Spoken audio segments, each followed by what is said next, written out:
আসসালামু আলাইকুম আমার ভাই বোনেরা, কেমন আছেন? আল্লাহর রহমতে ভালো আছেন? আমি আলহামদুলিল্লাহ আপনাদের বোন ভালো আছি।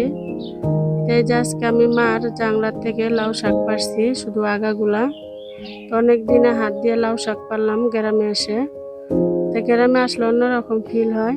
তো এই যে দেখেন, আমি শাকগুলো আমার এই যে ভাইয়ের মোটর আছে পানির, তো এই মোটর ছাড়ছে, তো আমি এই মোটরের থেকেই লাউ শাকগুলো দিয়ে নিলাম অনেক সুন্দর করে। তে লাউ শাক ভাজি করব, আর এই লাউর আগাগুলো আমি ভর্তা বানাবো। আমার দাদির হাতে খেয়েছিলাম ভর্তা, তে মনে নাই এখন স্বাদটা কিরকম। তা আমার মনে হইল আয়সা, তেজ আমি নিয়ে নিলাম। তে এই যে প্রস্তুতি, এখন আমি রান্না করব।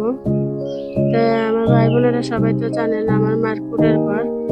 তেজ আমার মার কুড়ের ঘর রান্না করতেছি মাটির চুলায় রান্না করলে তেমনি স্বাদ, অনেক ভালো লাগে। তা আমার মা সবকিছু জোগায় দিছে, তা আমি রান্না করতেছি।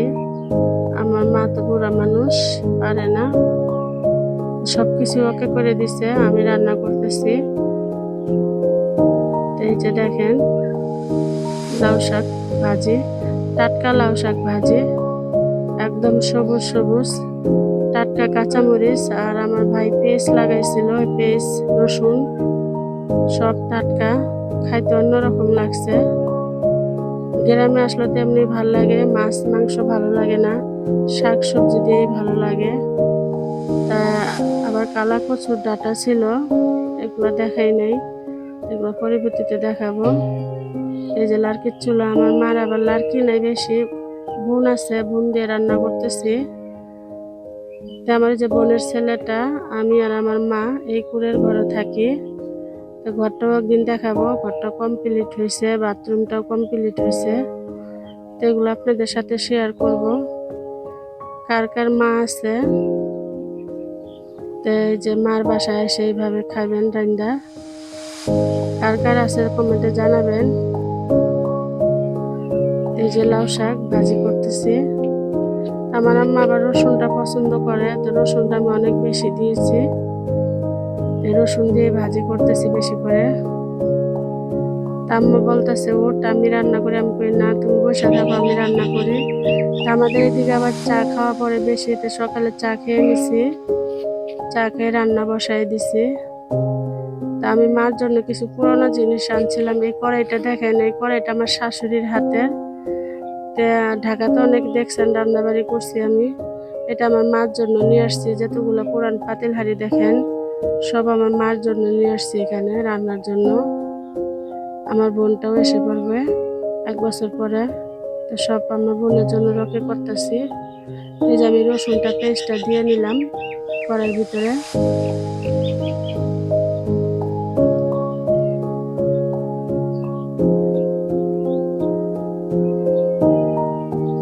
এই যে পেস্টটা আমি হালকা করে আবার ভাজিয়ে নিতেছি, রসুনটা বেশি দিছি।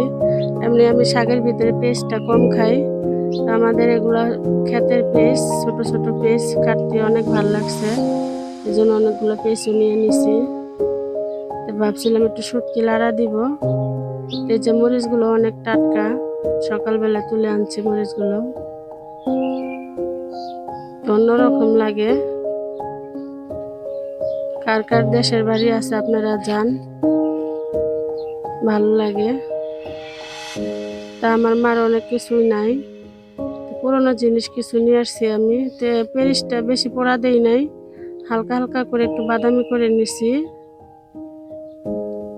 এই যে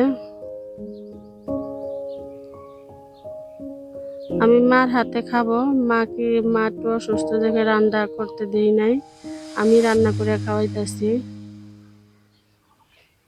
আমার মা তো পারে না, একটু কানে কম শুনে, আপনারা জানেন সবাই। আমার মা কিন্তু সামনে বসে আছে, হাসতেছে, কয় আমার কথা কি বলো আবার। কেউ কেউ লাউ শাক এইভাবে ভাজি খান, খেয়ে দেখবেন অনেক ভালো লাগে।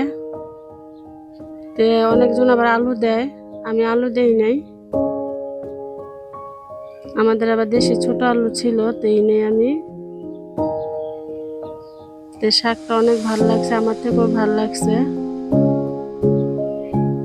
আজকে আবার আমার মার কুড়ার ঘরে কারেন্টের লাইন নিলাম, এই জন্য তরকারিটা রান্না করতে পারিনি।